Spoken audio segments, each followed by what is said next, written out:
আসসালামু আলাইকুম। Start edu চ্যানেলে আপনাদেরকে স্বাগতম। আজকের পর্বে আমরা শিখব কিভাবে এসপিএসএস এ কোনো নির্দিষ্ট ডেটা সার্চ দিয়ে বের করা যায়। ধরুন আমরা চাচ্ছি এই এস ভেরিয়েবলের মধ্যে যে রেসপন্ডেন্টের বয়স 26 তাকে আমরা দেখব।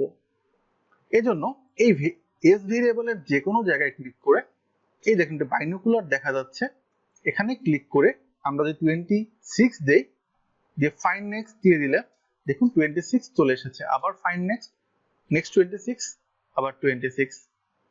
ঠিক একইভাবে আমরা যদি চাই এই এডুকেশন ভেরিয়েবলের মধ্যে যে এসএসসি পাস করেছে তার ডাটাগুলো দেখব, আমরা এই এডুকেশন ভেরিয়েবলে ক্লিক করে এই দেখুন বাইনোকুলার ফাইন্ডে ক্লিক করব, করে আমরা দিব এসএসসি দিয়ে যদি ফাইন্ড নেক্সট দিয়ে দেই, দেখুন যে রেসপন্ডেন্টদের অ্যান্সার এসএসসি ছিল তাদের ডাটাগুলো শো করছে।